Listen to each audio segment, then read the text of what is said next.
Assalamualaikum warahmatullahi wabarakatuh. Perkenalkan, nama saya Dea Najma Sabila dengan NPM 24082602219. Selamat pagi, selamat siang. Pada kesempatan kali ini, saya akan menjelaskan beberapa topik yang sudah saya rangkum dengan bentuk mind map, yaitu antimicrobial agents, biochemical basic of antimicrobial action.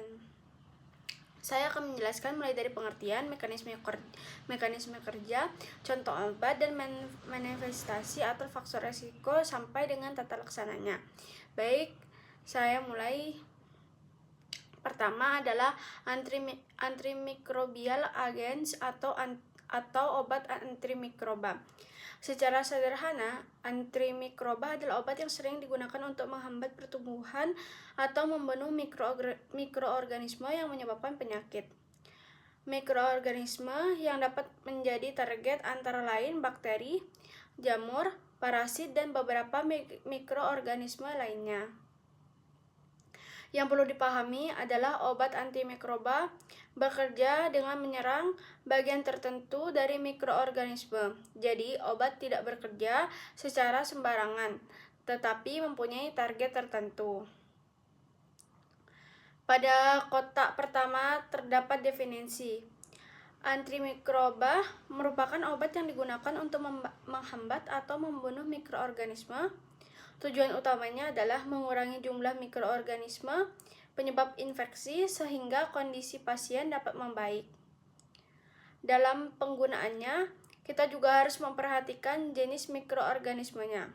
Misalnya, antibiotik digunakan terutama untuk infeksi bakteri dan tidak efektif untuk infeksi virus. Jadi, penggunaan obat antimikroba harusnya sesuai dengan penyebab infeksinya.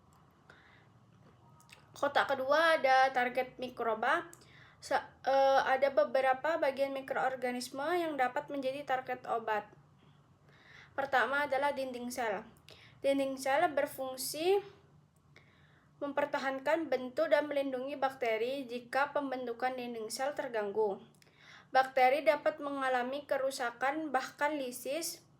Kedua adalah membran sel. Membran penting untuk mempertahankan keseimbangan di dalam sel. Jika membran dirusak, isi sel dapat keluar dan mikroorganismenya akan mati.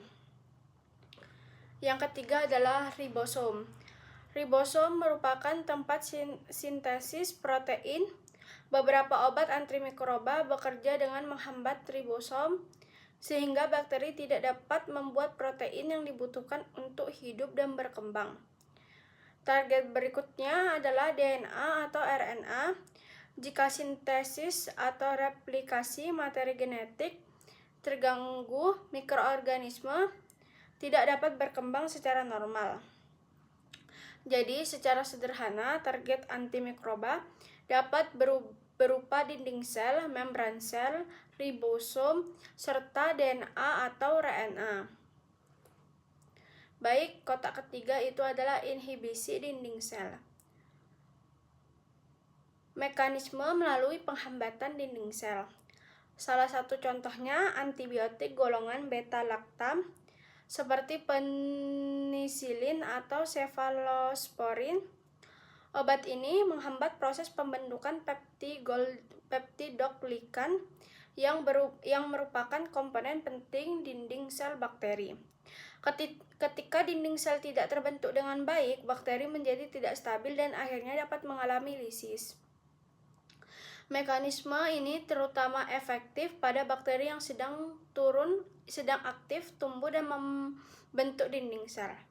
Jadi, kalau kita ingat secara sederhana, beta-lactam menghambat peptidoglikan, dinding sel rusak, bakteri lisis.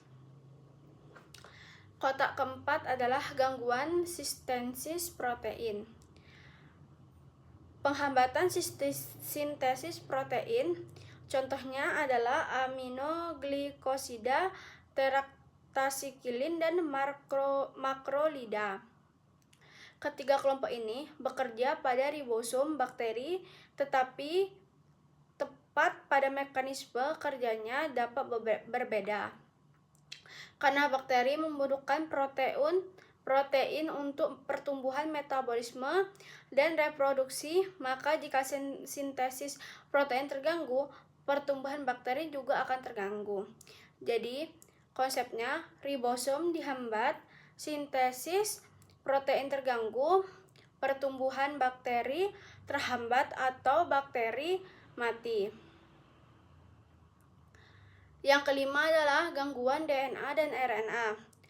Obat yang mengganggu DNA atau RNA contohnya adalah fluorokoinolen yang bekerja dengan menghambat enzim yang berperan dalam replikasi DNA bakteri. Kemudian ada rifampicin yang menghambat RNA polimerase sehingga proses transkripsi RNA akan terganggu. Jika DNA atau RNA tidak dapat diproses dengan baik, bakteri tidak akan melakukan reproduksi sintesis protein secara normal. Terakhir adalah efek antimikroba dan resistasi. Berdasarkan efeknya, antibiotik dapat bersifat bakterisidal atau bakteriostatik. Bakterisidal berarti obat dapat membunuh bakteri, sedangkan bakteriostatik berarti obat terutama menghambat pertumbuhan bakteri sehingga sistem imun tubuh dapat membantu mengatasi infeksi. Masalah penting dalam penggunaan antibiotik adalah resistensi antibiotik.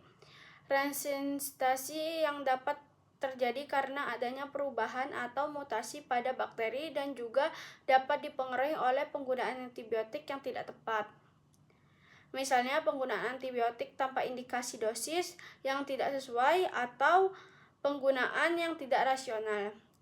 Jadi, kesimpulan pada topik pertama adalah antimikroba bekerja dengan menyerang target pada mikroorganisme seperti dinding sel, ribosom, membran, atau materi genetik.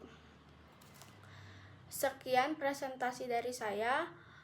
Kurang lebihnya mohon maaf. Jika ada kurangnya, saya minta maaf. Kurang lebihnya mohon maaf. Wassalamualaikum warahmatullahi wabarakatuh.